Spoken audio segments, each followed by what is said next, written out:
This is Satya. So ఈ రోజు news updates వచ్చేసి బర్త్డే పార్టీకి పిలిచి మైనర్ పై అత్యాచారం చేసిన యువకుడు. వివరాల్లోకి వెళ్ళబోయే ముందు ఎవరైతే మన ఛానల్ సబ్స్క్రైబ్ చేసుకోలేదో please subscribe the channel. Don't forget to activate the bell icon. 10 రోజులు కూడా గడవక ముందే జూబ్లీ హిల్స్ పబ్ కేసు కూడా మరవక ముందే ఇంకొక దారుణం చోటు చేసుకుంది. మరో అత్యాచారం జరిగింది ఒక ఆడపిల్లకి. తను కూడా చాలా చిన్నది, మైనర్ బాలిక. సో మరి తన మీద కూడా అత్యాచారం జరిగిందని చెప్పేసి పోలీసులకి కంప్లైంట్ ఇవ్వగా వెంటనే తనని పట్టుకుని అరెస్ట్ చేయడం జరిగింది. అసలు ఇంతకీ ఏం జరిగింది, అసలు ఎలా జరిగింది అని అంటే, బర్త్డే పార్టీకి అని పిలిచిన తన స్నేహితుడే తనని అత్యాచారం చేయబోయాడు. సో మరి ఎలా ఏంటి అని అంటే, నెక్లెస్ రోడ్డుకి బర్త్డే పార్టీ ఉంది అని పిలిచి, సో నెక్లెస్ రోడ్లో చాలా గ్రాండ్ గా చేస్తున్నాము, నువ్వు కూడా రావాలి అని చెప్పేసి ఫోన్ చేశాడట. తను కూడా తన మాటలు నమ్మి అక్కడికి వెళ్ళిందంట. మరి అదేదో అర్ధరాత్రో లేకపోతే 12 గంటలకో 8 గంటలకో కానే కాదు, మిట్ట మధ్యాహ్నం టైంలో అక్కడ బర్త్డే పార్టీ ఉంది అని చెప్పేసి తనకి ఫోన్ చేయడం, తను కూడా ఆ టయానికి వెళ్ళడంతో అక్కడ ఎవరూ లేరు, తను ఒక్కడు మాత్రమే ఉన్నాడు, కారులో ఉన్నాడు.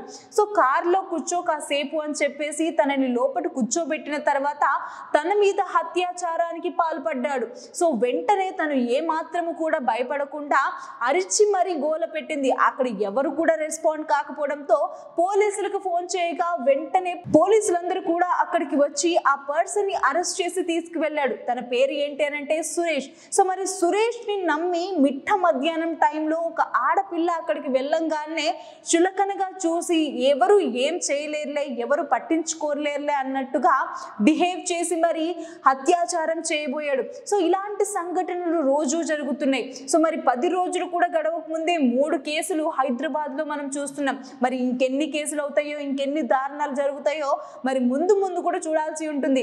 కానీ ఇలాంటి దారుణాలు మళ్ళీ జరగకూడదు అని చెప్పేసి పోలీసులు చాలా వరకు కూడా అమ్మాయిలకి సెక్యూరిటీని కల్పిస్తున్నారు. మేము ఎంత సెక్యూరిటీ ఇచ్చినా కూడా మీరు నమ్ముతున్నారు, చాలా వరకు కూడా ఇలాంటివి ఈజీగా చేసేసుకుంటూ వెళ్ళిపోతున్నారు దారుణాలు. సో అలాంటి వాళ్ళకి బుద్ధి చెప్పాలి అని అంటే మీరు చాలా ధైర్యంగా ఉండాలి, జాగ్రత్తగా ఉండాలి. అమ్మాయిలు అనేవాళ్ళు సో ఎవరిని పడితే వాళ్ళని నమ్మకూడదు. మీ సెక్యూరిటీ మీరు చూసుకోవాలి. అది పగలైనా రాత్రి అయినా ఏ టైం అయినా కూడా మీరు మాత్రం జాగ్రత్తగా ఉండాలి. అండ్ అలాగే పార్టీలు పబ్బులని కాకుండా కాస్త కొన్ని రోజుల పాటు చాలా జాగ్రత్తగా ఇళ్లలో మాత్రమే ఉండండి. ఎందుకనంటే ఎప్పుడు ఏం జరుగుతుంది, ఎవరికి ఎలాంటి ఆపద వస్తుందో కూడా మేము తేల్చుకోలేకపోతున్నాము, మాకు టైం కూడా ఉండట్లేదు, అంతలా చెలరేగిపోతున్నారు కొంతమంది బయట యువకులు. సో మీరు మాత్రం జాగ్రత్తగా ఉండండి అని చెప్పేసి పోలీసులు చెప్పడం జరుగుతుంది. సో వాటి అప్డేట్స్ మరిన్ని అప్డేట్స్ కోసం చూస్తూనే ఉండండి. Thanks for watching.